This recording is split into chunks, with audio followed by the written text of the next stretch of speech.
Bismillahirrahmanirrahim. Assalamualaikum warahmatullahi wabarakatuh.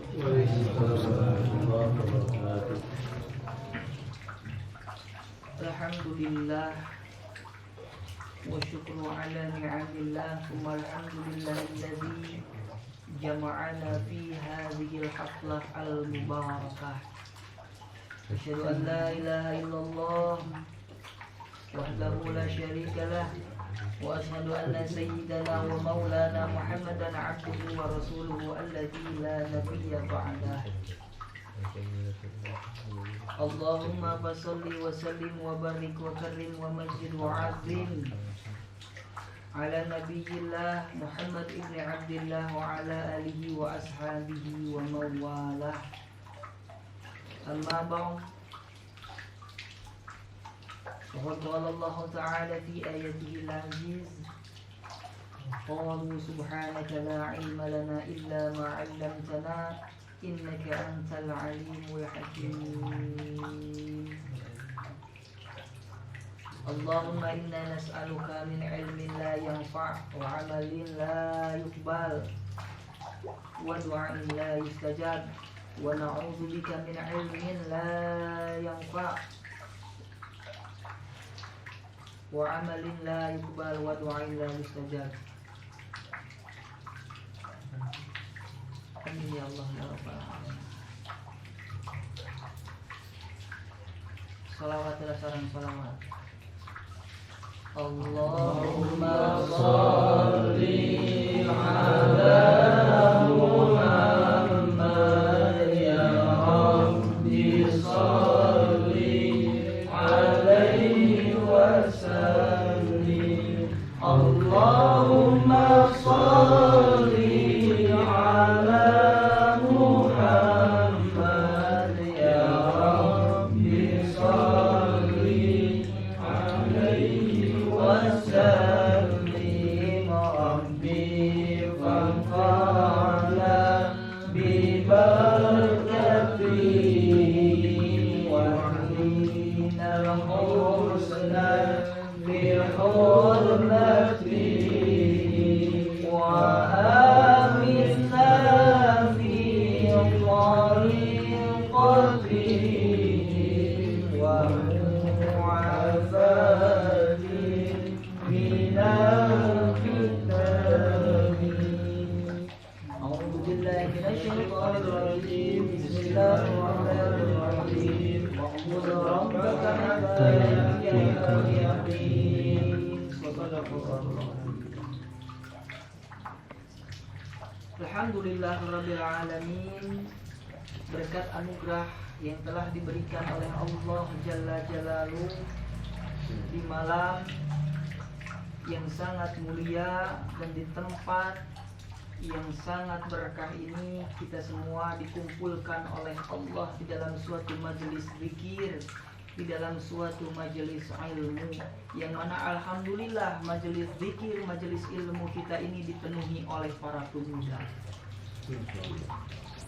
Kita harus bangga bahwasannya menjadi pemuda yang cenderung dalam keadaan kebaikan. Karena biasanya pemuda itu cenderung ke dalam maksiat, cenderung ke dalam perbuatan munkarat, cenderung ke dalam perbuatan keji. Tetapi kita dikumpulkan oleh Allah sebagai pemuda dalam majelis zikir, yang mana insya Allah pada saat ini Allah bangga dengan keadaan kita ini. Ya'jubu rabbuka min syabbin laysat lahu safwah. Allah ini bangga, Allah ini takjub terhadap satu sosok anak muda yang mana jauh dari perbuatan sobwah. Sobwah ini adalah perbuatan yang cenderung ke dalam perbuatan buruk, cenderung, condong kepada perbuatan maksiat. Bahkan kita dijauhi dari perbuatan sobwah ini. Allah insya Allah bangga. Dan ketika kita menjadi anak muda, harus menjadi anak muda yang berada di garda terdepan.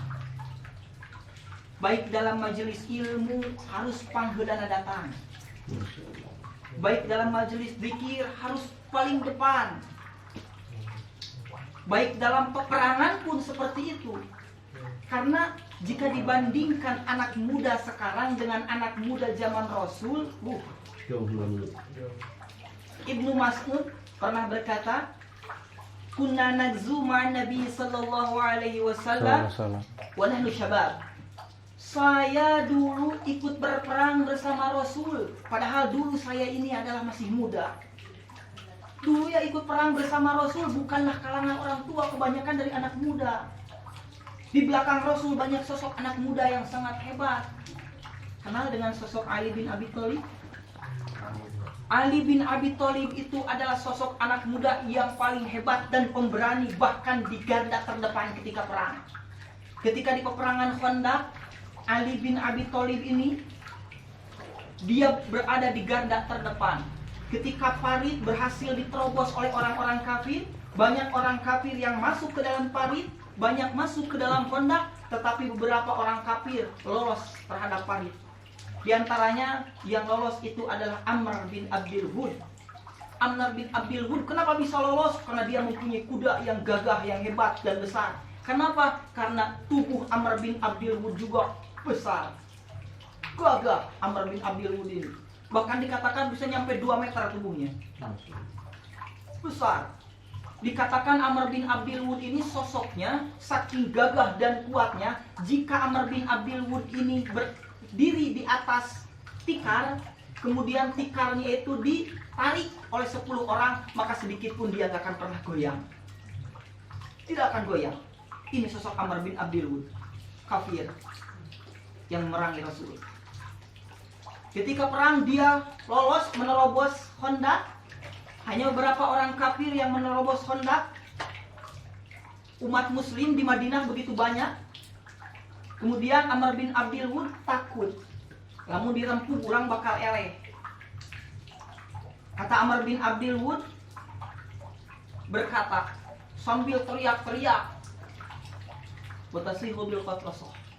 Teriak-teriak Amr bin Abdul Wud, "Ya Muhammad, laqad bahiltum minan nida li jam'ikum hal min barij." Hei Muhammad, siapa di antara kalian yang berani duel 1 lawan 1? La ubali bi jam'ikum. Jangan main kroyok. Kullu jam'in muannas. Sungguhnya yang main keroyokan itu adalah perempuan. Kalau aku dikeroyok pasti aku kalah. Kenapa? Karena dia tahu orang kafir sedikit, maka dia menantang duel 1 lawan 1. Kemudian kata Ali bin Abi Thalib yang pada waktu itu kisaran usia 17 tahun, kisaran usia 19 tahun.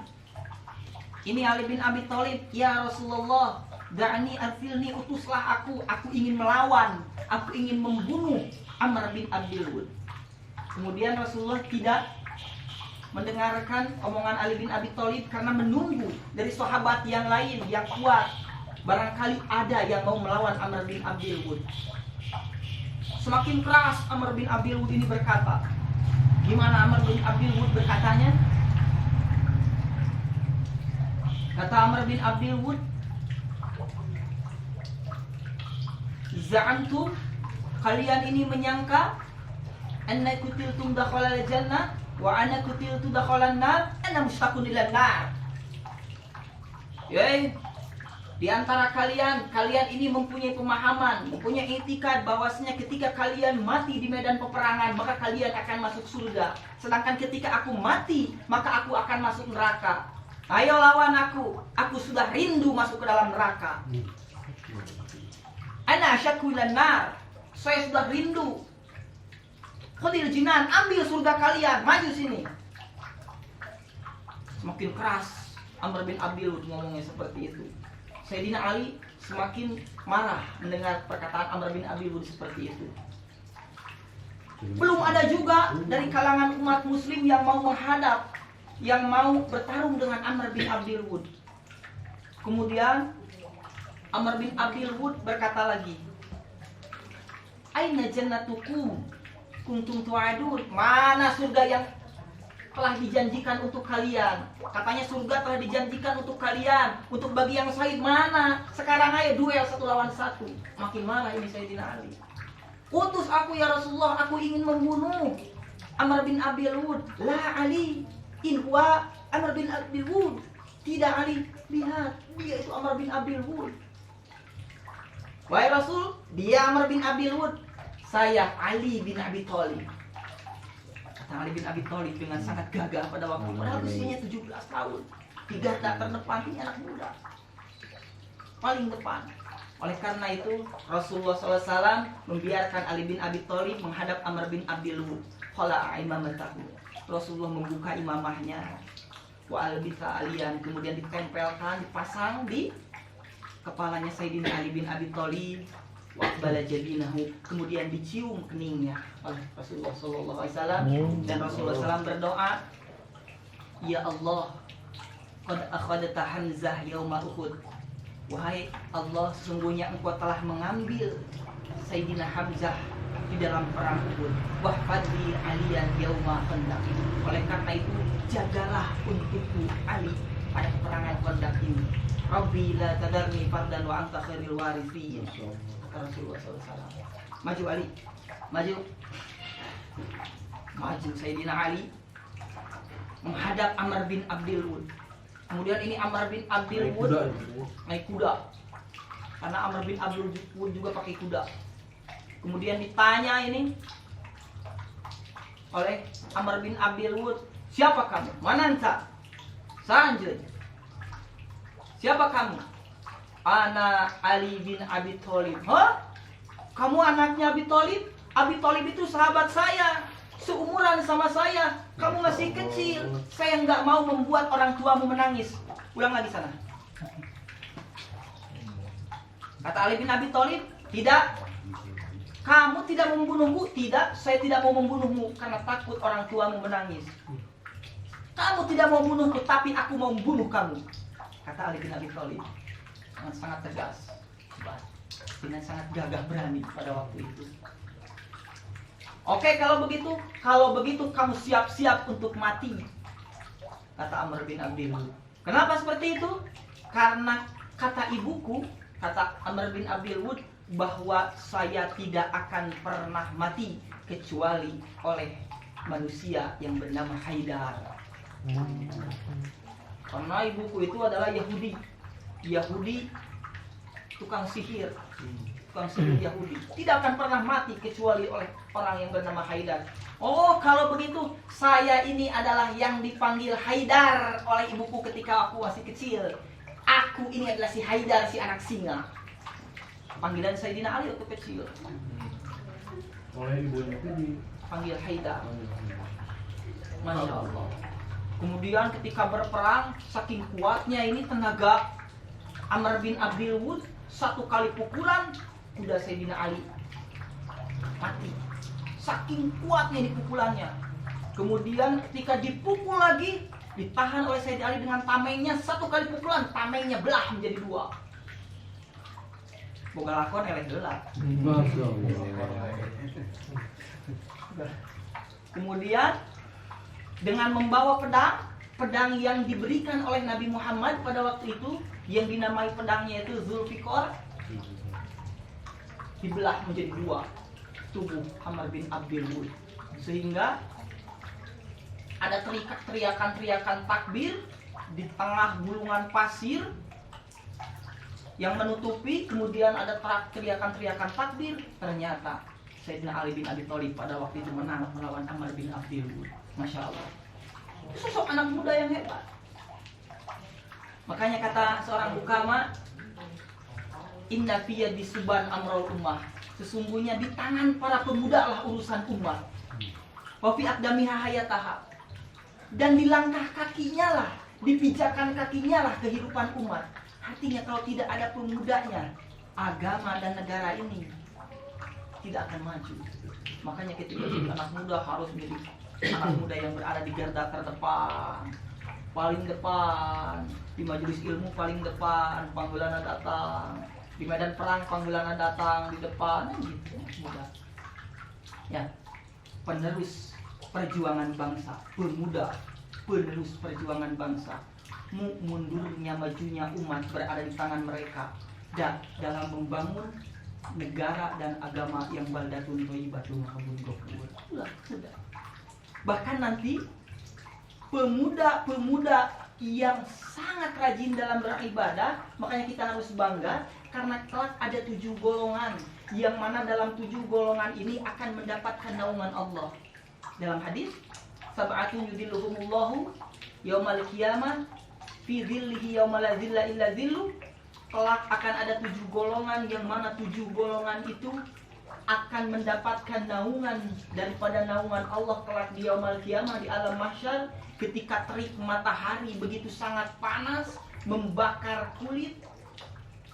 Ada 7 golongan yang akan dinaungi oleh rahmat Allah, dinaungi oleh kasih sayangnya Allah, dinaungi oleh naungan Allah. Yang pertama itu adalah imamun adil, pemimpin yang bijaksana. Dan yang kedua adalah syabun nasya'a fi ibadatillah, pemuda yang rajin dalam ibadah kepada Allah. Karena biasanya pemuda ini rajin maksiat, betul tidak? Betul. Yang ngisi pengajian biasanya ibu-ibu sama bapak-bapak, betul tidak? Betul. Nenek-nenek sama kakek-kakek. Tetapi hari ini kita melihat wajah-wajah muda yang begitu ceria. Insya Allah, masa perlu diistiqomahi dan ditingkatkan. Nah, mudah-mudahan pemuda-pemuda hari ini bisa menjadi sosok pemimpin di masa yang akan datang. Amin. Hidup Subhanal pemuda. yaum rijalul ghad. Pemuda hari ini adalah pemimpin hari esok. Tapi bukan pemuda berjenggot. Jika bukan kita, siapa lagi yang akan menjadi pemimpin hari esok? Pasti kita. Karena mereka yang sudah tua pasti tidak akan bisa hidup lama. Kenapa tidak bisa hidup lama? Karena waktu sudah ada ukurannya. Napas pun dialas oleh Allah, umur pun diukur. Dan biasanya secara natural of law, secara hukum alam, religion paling of law. panjang 70 tahun, ya, 63 tahun kalau mengikut sunnah Rasul. Ya pasti kita. Makanya dari mulai sekarang kita ikuti jejak-jejak guru-guru kita, jejak-jejak ustadz-ustadz kita, jejak-jejak pemimpin yang adil di masa kita. Supaya apa? Supaya kita kelak bisa mengikuti jejak-jejak mereka, supaya kita bisa menggantikan mereka kelak pada waktunya. Ini ya, ini sedikit tentang pemuda Pak Agung, karena ini harus dibahas. Harus. Ya, supaya rajin minggu depan. Harus. Mau beberapa Amin. minggu telat terus. Amin. Mau telat namanya. Pemuda harapan bangsa, pemudi harapan pemuda. Tajwid dulu, jadi lupa tajwid. Tajwid.